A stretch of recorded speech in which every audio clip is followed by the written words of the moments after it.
très sympathique boulangerie de la rue Jules Princet, qui constitue encore un petit pôle comme ça d'activité, je dirais, même de rencontres, mais c'est tout.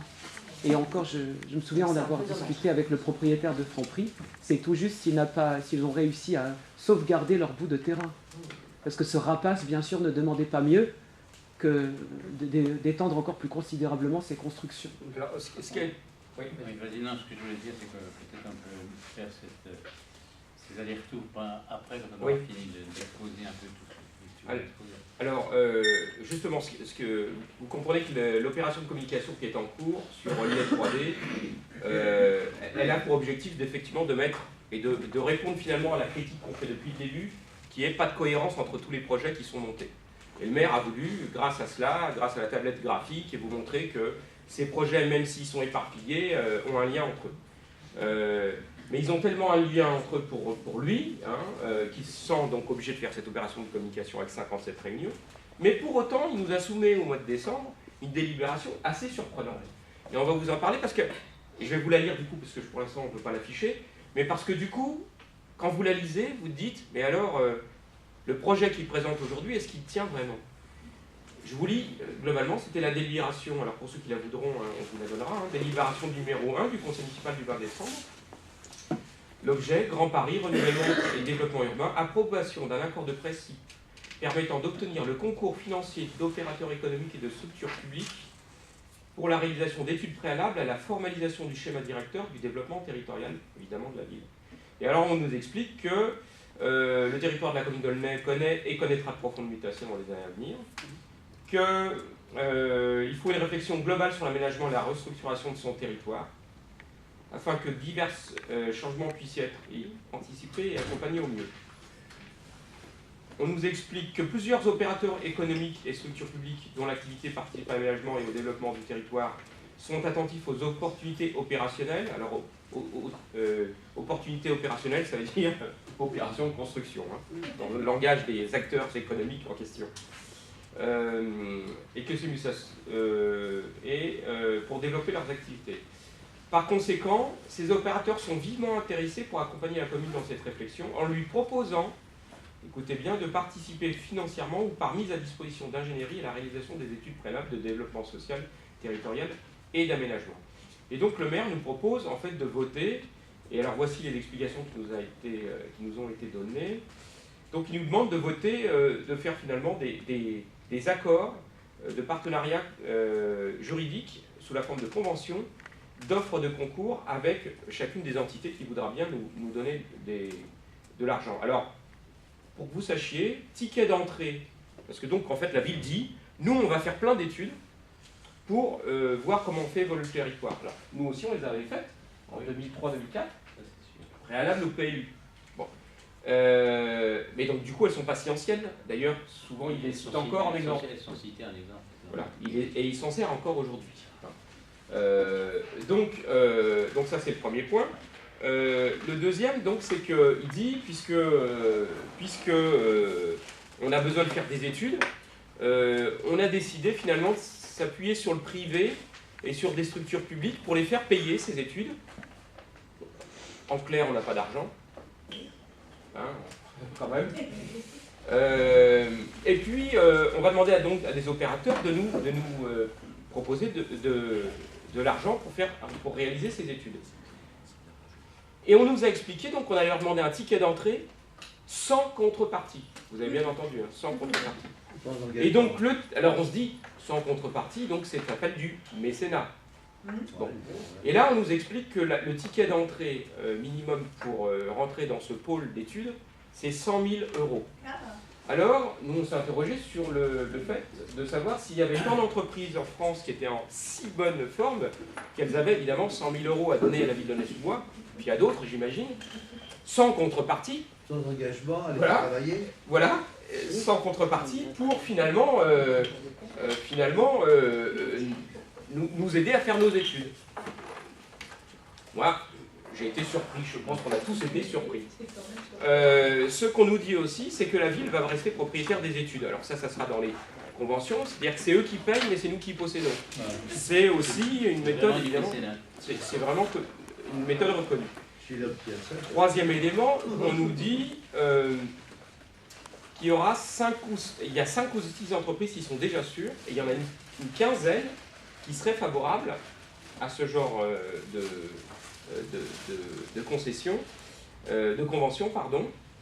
Qu'est-ce qu'on nous dit d'autre? Que le calendrier de ces études serait une réalisation de mi-2013 à mi-2015.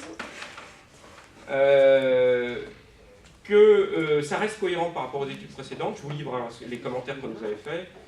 Que globalement, on ferait plusieurs études avec plusieurs cabinets. A priori, au moins une dizaine d'études. Hein, c'est-à-dire qu'il y aura une étude sur le commerce, certainement une étude sur le transport, etc. Par contre, ce que nous, on a demandé, évidemment, c'est deux choses. C'est de quelles entreprises on parle. Parce qu'on imagine assez bien que ça serait Vinci, Bouygues, vous voyez, des gens pas du tout intéressés par la construction quand ils vous prêtent de l'argent. Oui. Et puis, deuxièmement, quelle structure va être mise en place au fil de l'eau pour suivre tout ça? Parce que là, le maire vient de vous présenter avec la tablette graphique, j'ai un super projet pour la ville, je vous le montre. Et puis en décembre, donc, il nous propose, il nous dit, en fait, il faut qu'on revoie tout. Donc, on va faire des études pour savoir comment on doit faire la ville.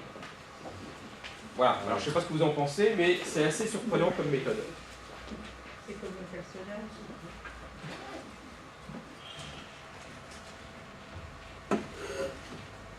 Alors, pour vous montrer que cette délibération est bien celle qu'on vous a décrite, la voici. Hein, la voici. Et donc voilà, on vous explique ici hein, qu'il faut restructurer. Tu veux que je remonte?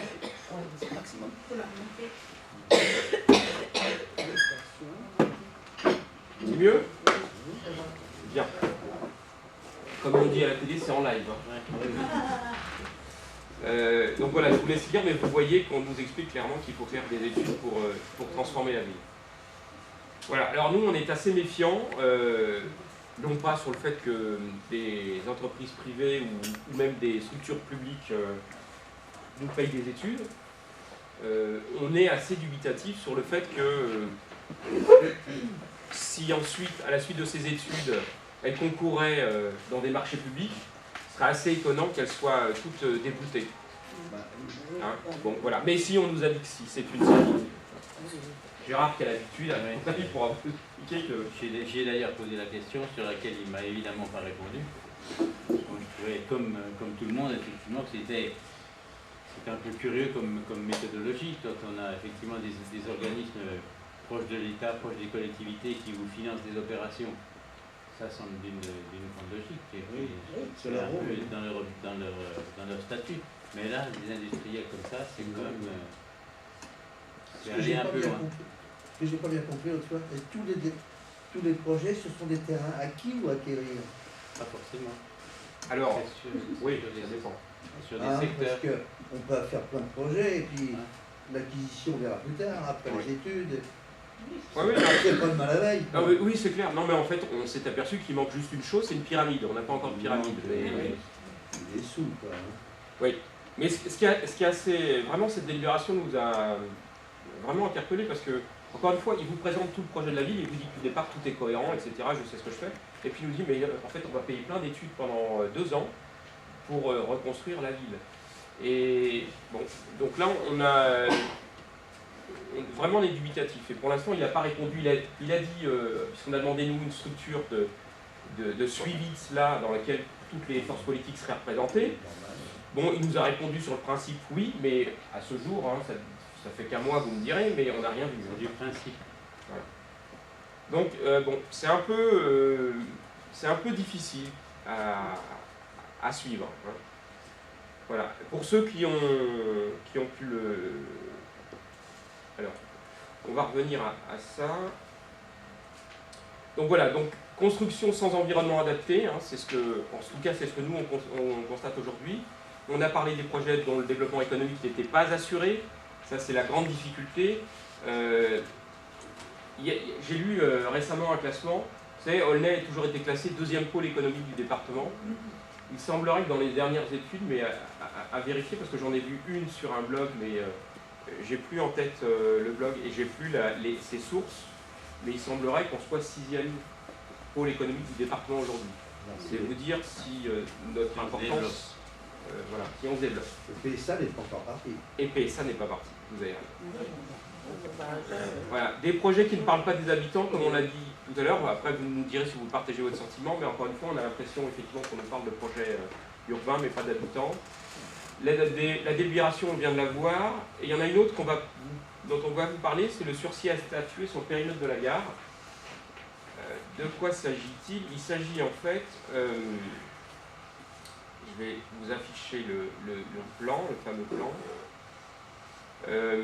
En fait, tout au long de la gare, dans le plan local d'urbanisme voté en 2008, on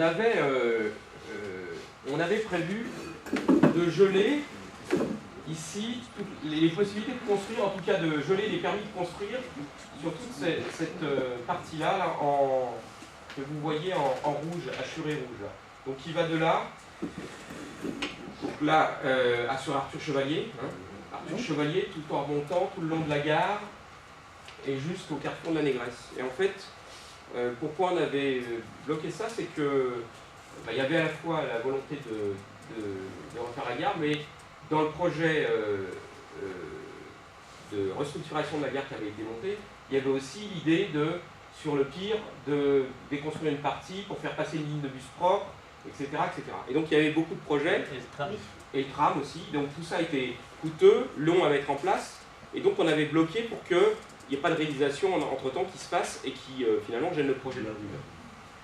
Il se trouve qu'à la fin de ce mois, ça vient à échéance, et donc on a été convoqué un samedi matin par le maire dans un nouveau conseil municipal pour élargir ce périmètre-là sur un nouveau, dans lequel il a ajouté cette partie-là sur laquelle il y a déjà en partie un périmètre à statuer ici, qu'il avait fait voter pendant le mandat. Il étend un petit peu au nord de la gare et il étend ici à toute la zone de pavillon qui se trouve entre le pont de la Croix-Blanche et la zone d'activité de Champy, globalement. Voilà. Donc il étend ce périmètre sur un circuit à statuer donc, de 2 ans, qui veut dire que si quelqu'un émet un permis de construire, pendant 2 ans on peut... Négatif. Enfin pas négatif, mais on peut ne pas le signer. Quoi. Voilà. Alors, mais on peut aussi en signer. Hein. Oui. Si on considère par exemple, prenons l'exemple, hein, s'il y a un monsieur ici construit un pavillon ou agrandit sa maison ici et que ça ne gêne pas aucune des opérations, on peut le signer. Hein. Mais quand c'est bien manié, ça peut être un outil de prévention. Alors, pour comprendre, dans tout le mandat, ils nous ont présenté de nombreux périmètres de sauvegarde, hein, comme ça. Il y en a qu'on a voté, il y en a qu'on n'a pas voté. Quand on pensait qu'ils étaient pertinents, on les a votés. C'était le cas sur Jules Princet, par exemple. Et quand on pensait qu'ils n'étaient pas pertinents, on ne les a pas votés. C'était le cas, par exemple, sur... je me souviens plus, mais il y en a quelques-uns qu'on n'a pas votés. Bah, il y en a tellement eu qu'en fait, après... Voilà, à chaque conseil municipal, vous avez... Voilà. Mais pour vous expliquer qu'on a toujours essayé d'être objectif. On a essayé d'être vraiment objectif, de considérer l'intérêt général. Est-ce que le périmètre est utile ou pas? S'il est utile, on le vote, même si c'est Ségura qui le présente. S'il n'est pas utile, on ne le vote pas. Donc là, on l'a voté, d'abord parce qu'il faut continuer à protéger cette zone, parce que, vous le savez, mais on risque de recevoir les terrains de RFF. Donc ça, c'est nouveau. Ça, c'est nouveau, donc c'est une nouveauté. Et donc il faut continuer à préserver le périmètre. Et puis, il nous a annoncé, il a redit samedi, qu'il avait des demandes de 5 à 6 000 mètres carrés de bureaux en centre-gare. Donc, pour l'instant, on a nous choisi de voter. Alors, tous nos petits camarades n'ont pas voté d'ailleurs. Nous, groupe PEP, on a tous voté parce qu'on considère que pour le coup, c'est utile. Là, pour le coup, c'est vrai que c'est un terrain, c'est quand même un secteur de développement qui est important, hein, entre Blanc-Ménil et Champtoux. Il y a quand même quelque chose de... Ça. En plus, c'est des terrains qui sont difficiles, coincés entre la voie SNCF et c'est vraiment du travail méticuleux, donc c'est important d'avoir une vraie réflexion sur ce secteur-là. Il était plus utile que dans d'autres secteurs.